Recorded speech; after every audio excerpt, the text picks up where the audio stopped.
गरीब की बारिश। शहर की कच्ची बस्ती में एक गरीब मजदूर कालू रहा करता था। कालू के घर में उसकी पत्नी जानकी थी। जानकी लोगों के घरों में झाड़ू पोछा करके कुछ पैसे कमा लेती थी और वहीं कालू किसी तरह मेहनत मजदूरी करके 2 वक्त की रोटी का जुगाड़ कर लेता था। कुछ दिनों से हो रही बारिश के कारण कालू की मजदूरी बंद हो गई थी। अरे जानकी, इस बार तो बरसात ने हद ही कर दी, रुकने का नाम ही नहीं ले रही। कुछ समझ में नहीं आ रहा, अगर इसी तरह काम पर नहीं गया तो 2 वक्त की रोटी का जुगाड़ कैसे होगा। अरे तुम चिंता क्यों करते हो, बारिश का क्या है, 1 आध दिन में रुक जाएगी और उसके बाद में फिर से काम शुरू हो जाएगा। अरे 3 दिन तो हो गए, बरसात तो रुक ही नहीं रही है और आगे भी रुकने के कोई आसार नहीं दिख रहे। तो क्या हुआ, तुम्हारा काम बंद हुआ है ना? मैं तो अभी भी लोगों के घर झाड़ू पोछा करने जाती ही हूँ। मेरे पगार से कुछ दिन तो निकल ही जाएंगे। अरे घर का खर्चा तो हम किसी तरह चला लेंगे जानकी, लेकिन ये जो छत टपक रही है इसका क्या करेंगे? ये बात तो आपकी सही है। हमारी झोपड़ी अब काफी पुरानी हो चुकी है और इसके छप्पर में भी कई सारे छेद हो गए हैं। रात भर पानी टपकता रहता है। अरे मैं भी इसी बात से बहुत परेशान रहता हूँ। कहीं किसी दिन ज्यादा बारिश आ गई तो हमारी झोपड़ी टूटकर बिखर ना जाए। राम राम राम, ऐसी अशुभ बातें क्यों करते हो? अरे ऐसा कुछ नहीं होने वाला। ये झोपड़ी ही तो हमारा सब कुछ है। अगर यही नहीं रही तो हम जाएंगे कहाँ? ठीक है जानकी, जब तुम्हारी पगार मिल जाएगी तो कुछ पैसे बचाकर झोपड़ी के छप्पर की मरम्मत करवा लेंगे। शायद हमारी परेशानी कुछ कम हो जाए। ठीक है जी, अब ना ज्यादा परेशान मत हो। ये लो, खाना खा लो और सो जाओ, सुबह मुझे भी जल्दी काम पर जाना है। जानकी और कालू अपनी झोपड़ी में सो गए। रात को अचानक से बहुत तेज बारिश शुरू हो गई। धीरे धीरे बारिश का पानी कालू की बस्ती में भरने लगा। पानी भरते भरते झोपड़ी के बाहर तक पहुंच गया था। सुबह के वक्त जब कालू और जानकी सोकर उठे, हे भगवान, ये क्या हो गया? बारिश का पानी तो हमारे घरों तक पहुंच चुका है। अब मैं काम पर कैसे जाऊंगी? रहने दो जानकी, तुम आज काम पर मत जाओ। ऐसे पानी से निकल कर जाओगी और बीमार पड़ गई तो लेने के देने पड़ जाएंगे। लेकिन अगर नहीं गई तो मालकिन लोग नाराज हो जाएंगे। आप जानते हैं ना, बड़ी मुश्किल से 1 दिन की छुट्टी भी नहीं देती है। अरे लेकिन जानकी, झोपड़ी के बाहर तो पूरी बस्ती में पानी भरा है, तुम जाओगी कैसे? जानकी जैसे तैसे करके काम पर चली जाती है, लेकिन अगले दिन फिर से बहुत ज्यादा बारिश होती है और बस्ती में ज्यादा पानी भर जाता है। आज तो मैं तुम्हें किसी भी तरह काम पर नहीं जाने दूंगा। अरे अगर तुम्हें कुछ हो गया तो क्या होगा? ठीक है, तुम ठीक ही कहते हो, आज नहीं जाती। अगर मालकिन नाराज हो गई तो मना लूंगी किसी तरह। अरे मनाने वाली क्या बात है? जब तुम बताओगी कि हमारी झोपड़ी में पानी भर गया है तो वो खुद ही समझ जाएंगे ना। अगले 2 दिन तक तेज बारिश होने की वजह से जानकी, कालू और आसपास की बस्ती में रहने वाले सभी लोगों के घरों में पानी भर जाता है, जिसकी वजह से जानकी काम पर नहीं जा पाती। और 3 दिन के बाद जैसे ही जानकी काम पर पहुंचती है, कहाँ थी तुम?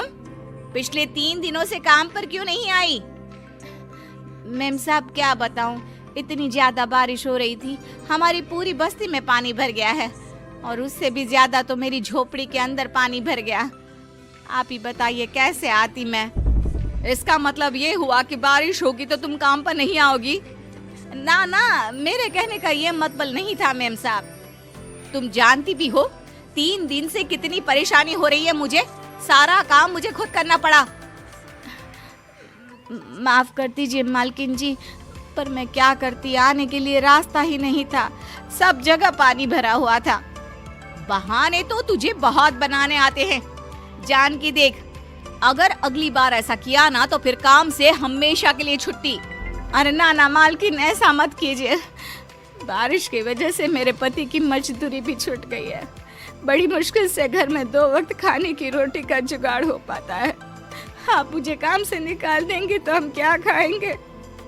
अगर इतनी ही चिंता है तो फिर रोजाना काम पर आया करो। चलो अब जल्दी से जाकर घर का सारा काम करो। बारिश रुकने का नाम ही नहीं ले रही थी। पूरे शहर में बाढ़ जैसे हालात बन गए थे, लेकिन नौकरी जाने के डर से जानकी किसी तरह रोज काम पर जाती थी। एक दिन जब जानकी काम करके अपने घर लौट आई तो अचानक उसकी बस्ती में कुछ लोगों का शोर सुनाई दिया। अरे लगता है बाहर कुछ हुआ है, मैं जाकर देखता हूँ। हाँ हाँ, पता तो कीजिए, ये बस्ती में लोग इतना शोर क्यों कर रहे हैं। बाहर जाकर कालू ने एक आदमी से पूछा, अरे क्या हुआ भाई, इतना शोर क्यों मचा रहा है? अरे क्या बताए भैया, अपने बस्ती के बाहर एक पुल टूट गया है और वहाँ पर एक कार फंसी है। थोड़ी देर में अगर किसी ने नहीं बचाया ना तो वो कार पानी में बह जाएगी। ये क्या कह रहे हो भैया, कार के अंदर कोई है क्या? हाँ, कोई औरत बैठी है, अकेली है, बहुत रो रही है बेचारी, मदद के लिए बुला रही है। अरे तो हमें जाकर उनकी मदद करनी चाहिए ना। अरे लेकिन इसमें बहुत खतरा है, हमें अपने आप को बचाना चाहिए, पानी कभी भी हमारी बस्ती की तरफ आ सकता है। अरे तुम्हें नहीं चलना तो मत चलो, लेकिन मैं तो जाकर उस औरत की मदद जरूर करूंगा। कालू उस जगह पर पहुंचता है जहां वो औरत कार में फंसी हुई थी। वहां पर पानी का बहाव बहुत तेज था और सारा पानी कालू की बस्ती की तरफ ही आ रहा था। कालू ने एक बड़ी सी रस्सी को पेड़ से बांध दिया और दूसरे सिरे को कार की तरफ फेंक दिया और उस औरत को रस्सी के सहारे बाहर आने के लिए कहा। तभी वहां जानकी भी दौड़ती हुई आई। अरे ये तो मेरी मालकिन है, जिनके यहाँ मैं काम करने जाती हूँ। अरे मैडम जी, आप डरिएगा मत, आपको कुछ नहीं होगा। आपकी गाड़ी को भी मैंने रस्सी से बांध दिया है। थोड़ी देर में पानी का बहाव कम हो जाएगा, फिर हम आपकी कार को भी बाहर निकाल लेंगे। क्या तुम जानकी के पति हो? हाँ हाँ, जानकी मेरी ही पत्नी है, आपके यहाँ काम करती है ना। लेकिन मेम साहब, आप यहाँ पानी में कैसे फंस गई? अब क्या बताऊं, मैं अपनी सहेलियों के साथ पिकनिक पर गई थी, वहीं से लौट रही थी। अचानक पानी का बहाव तेज हो गया और मेरी गाड़ी फंस गई। अरे कोई बात नहीं मालकिन, अब ना आप बिल्कुल सुरक्षित हैं। मैं तो बहुत बुरी तरह डर गई थी, कब से मदद के लिए चिल्ला रही थी, लेकिन कोई मेरी मदद के लिए नहीं आया। भला हो तुम्हारा पति का जिसने मेरी जान बचा ली। लेकिन जानकी, मैंने तुम्हारे साथ बहुत गलत व्यवहार किया। इतने खराब मौसम और बाढ़ में भी तुम्हें काम पर आने के लिए कहा, नौकरी से निकालने की धमकी भी दी, और तुमने मेरी जान बचाई। मुझे माफ कर दो। अरे कोई बात नहीं मालकिन, आपकी जान बचाना तो हमारा धर्म था। देखो जानकी, तुम्हारी झोपड़ी में जो भी नुकसान हुआ है उसके लिए मैं तुम्हें पैसे दूंगी। आज तुम्हारे पति ने मेरी जान बचाई है और आज के बाद मैं तुम्हें कभी भी नौकरी से निकालने की धमकी नहीं दूंगी। आज मैं तुम्हारी परेशानी को अच्छी तरह समझ चुकी हूँ। हम जैसे पैसे वाले लोगों के लिए अपने घर में बैठकर बारिश का मजा लेना बहुत आसान है, लेकिन तुम गरीब लोगों के लिए बाढ़ और बारिश काफी परेशानी खड़ी कर देते हैं। ये बात मुझे आज अच्छी तरह समझ आ गई है। आपका बहुत बहुत धन्यवाद मालकिन।